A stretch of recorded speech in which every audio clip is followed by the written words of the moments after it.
ایک باپ ہے، اس کے 10 بیٹے ہیں، 10 کے 10 فرما بردار ہیں، تو وہ اپنی جھونپڑی میں جنت کے اندر ہے. اور ایک آدمی ہے، اس کی ایک بیٹی ہے لیکن ناگن ہے، تو وہ محل کے اندر دوزخ کے اندر ہے. میرے دوستو، یہ جن لوگوں میں آپ رہتے ہیں، اگر ان میں آپ عزت چاہتے ہیں تو آپ کو محمد صلی اللہ علیہ وسلم کی زندگی پر چلنا ہوگا، کیونکہ اللہ نے ہمارے نبی کو وہ زندگی دی اور کہ اس میں اس زندگی کے اندر ایسے طریقے ہیں جو انسانوں کو مقناطیس کی طرح اپنی طرف کھینچتے ہیں. جتنی اس زندگی سے دوری ہوگی اتنی میرے دوستوں زندگی میں پریشانی ہوگی. الذين ينفقون في السراء والضراء والكاظمين الغيظ والعافين عن الناس والله يحب المحسنين. اللہ فرما رہے تیرے پاس تھوڑا ہے، زیادہ ہے، خرچ کر اور غصے کو قابو میں رکھ اور لوگوں کو معاف کیا کر. ہم ایسے لوگوں سے بہت محبت کرتے ہیں. اب یہ تینوں مشکل کام ہے. اللہ اکبر. ایک صاحب کہنے لگے جی آج کے دور میں اسلام پہ چلنا مشکل ہے. میں نے کہا میں آپ کی بات سے ٹوٹلی اگری کرتا ہوں. میں انکار نہیں کر رہا، میں اگری کر رہا ہوں. آج کے دور میں ہے مشکل. تو میری شکل دیکھنے لگے، لیکن بتائیں تو صحیح کیوں؟ میں نے کہا اس لیے کیونکہ اسلام کا مزاج دینے کا ہے، میرا مزاج لینے کا ہے. تو اسلام پہ کہاں سے چلوں گا میں؟ اسلام کا مزاج تو غصے کو پی جانے کا ہے. میں کہتا ہوں نہیں، میری ناک کٹ جائے گی، میں کیسے غصہ پی جاؤں؟ اسلام کہاں سے زندہ ہو؟ مشکل ہے اسلام پہ چلنا. اسلام کا مزاج تو معاف کر دینے کا ہے. میرا کیا ہے؟ اس نے ایک ماری میں 4 لگاؤں اس کو، نہیں تو میری ناک کٹ جائے گی. میں نے کہا آپ صحیح فرما رہے ہیں، اسلام پر چلنا بہت مشکل ہے آج کے دور میں. لیکن جو چلے گا اللہ لوگوں کو اس سے جوڑے گا. جو چلے گا اس کی محبت اور عزت اللہ لوگوں کے دلوں میں ڈالیں گے. ہاں، جو چلے گا اسلام کے اوپر، جو چلے گا، اللہ رب العزت اپنے غیر بھی اس کی عزت کریں گے. عبداللہ بن مبارک رحمت اللہ علیہ، ایک غیر مسلم ان کا نیبر تھا.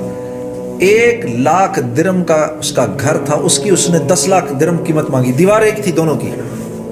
ایک مسلمان آیا کہ بھائی اس کی قیمت 1 لاکھ درم ہے، تو 10 لاکھ کیوں مانگتا ہے؟ کہتا ہے مجھے پتا ہے 1 لاکھ درم اس کی قیمت ہے، لیکن میں یہ بھی جانتا ہوں کہ تجھ کو عبداللہ بن مبارک جیسا ہمسایہ بھی نہیں ملے گا. اپنے غیر بھی جانتے تھے مسلمان کو کیسا ہونا چاہیے. ہاں میرے پیاروں، کہہ تو رہا ہوں کہ میں مسلمان ہوں. دین نہیں ہے زندگی کے اندر، دین نہیں ہے زندگی میں. دین صرف داڑھی اور ٹوپی اور اس کا نام نہیں ہے میرے دوستو. 24 گھنٹے کی زندگی کا نام دین ہے. یہ تو بہت بعد میں آئے گی. یہ نبی کی معاشرت ہے، یہ سب سے آخر میں آتی ہے زندگی کے اندر. شیطان یہ سب سے پہلے دکھاتا ہے. یہ کہاں سے کرے گا تو، باقی بھی چھوڑ. اللہ توفیق دے ہر ایک کو یہ رکھنے کی. ہاں، ایک دفعہ کسرا نے حضرت عمر رضی اللہ تعالیٰ عنہ کو ایک خط لکھا. میرے سر میں ہر وقت درد رہتا ہے، میرے لیے کچھ بڑائی. حالانکہ مسلمانوں کی فوجیں مدائن کا جو قلعہ تھا اس کے دروازوں کو کھٹکھٹا رہی تھیں. اس نے خط لکھا حضرت عمر کو. اتنا بڑا دشمن حضرت عمر کو خط لکھ رہا ہے، میرے سر میں درد رہتا ہے. آپ نے اپنے سر کی ٹوپی اس کو بھیجوا دی. وہ پہلے آپ کے سر کی ٹوپی پہنتا تھا، پھر اوپر سے تاج پہنتا تھا، تو اس کے سر میں درد نہیں ہوتا تھا. ایک دن اس نے کہا میں یہ دیکھوں تو صحیح کیا چیز ہے. اس نے ایسے ٹوپی نکالی اور اس کو ادھیڑنا شروع کیا. اس میں سے ایک پرچہ نکلا جس پر لکھا ہوا تھا بسم اللہ الرحمن الرحیم. اس نے کہا ہائے ہائے، یہ کیسا دین ہے جس کے ایک جزء میں اتنی شفا ہے. جب یہ پورا کا پورا دین زندگی میں آ جائے گا تو کس قدر رحمتیں نازل ہوں گی. ہاں، ہمارا اور کوئی مسئلہ نہیں ہے. ہمارا مسئلہ یہ ہے ہماری زندگی میں دین نہیں ہے. ہم مسلمان ہیں اور کیونکہ محمد صلی اللہ علیہ وسلم سے بے پناہ محبت رکھتے ہیں، کیونکہ محمد صلی اللہ علیہ وسلم سے بے پناہ محبت رکھتے ہیں، ایک دفعہ ہلکی سی چنگاری بھڑکنے کی دیر ہے، بس سب کچھ آسان ہو جائے گا. اس کے بعد یہ تو ایسے ماحول میں بیٹھتے ہیں جس ماحول میں اللہ کی بات ہی نہیں سننے کو ملتی، محمد صلی اللہ علیہ وسلم کی بات ہی نہیں سننے کو ملتی. سارا دن اور رات مال 2 کی 4، 4 کی 8، 8 کی 16 کرتے اللہ فرما رہے تو کیے جا. الہاکم التکاثر، یہ بھی مل جائے، وہ بھی مل جائے، مجھے یہ بھی مل جائے، مجھے یہ بھی مل جائے، میں اب اتنی فیکٹری لگا لوں، میں اتنا یہ کر لوں، اب وہ کر لوں، اب میں اس طرح کر لوں. اللہ فرما رہے حتی زرتم المقابر، یہاں تک کہ تو قبر میں پہنچ گیا یہ سب کچھ کرتے. کلا سوف تعلمون، اب آٹے دال کا بھاؤ پتہ چلے گا تجھے. شاید بچ جاؤں, نہیں, ثم کلا سوف تعلمون, پتہ چل کے رہے گا کہ تو نے اپنا کتنا بڑا نقصان کیا. ہاں یہ جو عیاشی ہے نا, مزے ہیں, وہ دیکھو میرے میں کتنی خواہشات ہیں, مجھے یہ بھی مل جائے, مجھے یہ بھی مل جائے, مجھے یہ بھی مل جائے, مجھے یہ بھی مل جائے. خواہشات کا ایک سمندر ہے. اے اللہ تو ظالم ہے یا تو ناانصاف ہے, نعوذ باللہ من ذالک, تو نے یہ ساری خواہشات میرے اندر کیوں رکھی ہیں؟ ان خواہشات کا آپ کے میرے اندر ہونا اس بات کا ثبوت ہے میرے دوستو کہ اس جہان کے بعد ایک جہان ایسا آنے والا ہے جہاں یہ ساری خواہشات پوری ہوں گی. اللہ ظالم نہیں ہے, نعوذ باللہ, اللہ ناانصاف نہیں ہے. ایک دن میں یہ سوچ رہا تھا, یا اللہ یہ اتنی گندی زمین, یہ کوڑا کرکٹ, یہ سب, یہ گند بلا, تو تھوڑی سی تو زمین خوبصورت بنا دیتا. چلو جنت نہ بناتا لیکن تھوڑی سی خوبصورت بنا دیتا کہ آنکھوں کو اچھی لگتی. پھر ایک دم خیال آیا کہ جیسے کو کہہ رہا ہو, اچھا اسی پر بائی کا گلا کاٹ رہا ہے, دوست کس پیروں کے نیچے زمین کھینچ رہا ہے, اس گندی زمین پر میں اس کو خوبصورت بنا دیتا تو ایک بھی نہ بچتا تم میں سے اس دنیا میں. ہاں, کیونکہ یہ جو عمامہ میں نے سر پہ پہنا ہے یہ 7 زمین اور 7 آسمانوں کی بادشاہت کا تاج ہے میرے دوستو.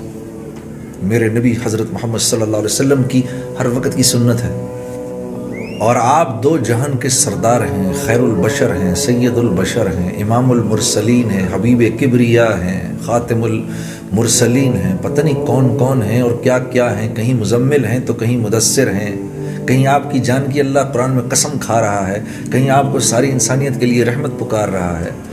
ہاں, کیا کیا مناقبات بیان کیے جائیں ہمارے نبی کے صلی اللہ علیہ وسلم. یہ برمنگھم کا قصہ سناؤں آپ کو, یہ ٹورانٹو میں بھی ہوتا ہوگا, ویسے ادھر بھی اپنے ہی ہیں, ادھر بھی اپنے ہی ہیں.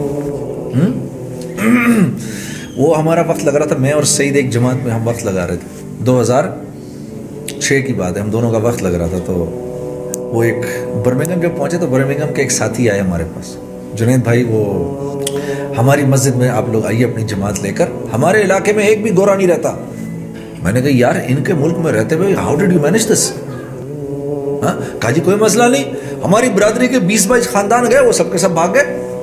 ٹورانٹو میں بھی ہوتا ہوگا ایسے. انہوں نے مجھے بڑے علاقے دکھائے مسساگا میں, جی ادھر ایک بھی گورا نہیں رہتا. میں کہتا ہوں یہ وہی برمنگھم والا سسٹم ہے.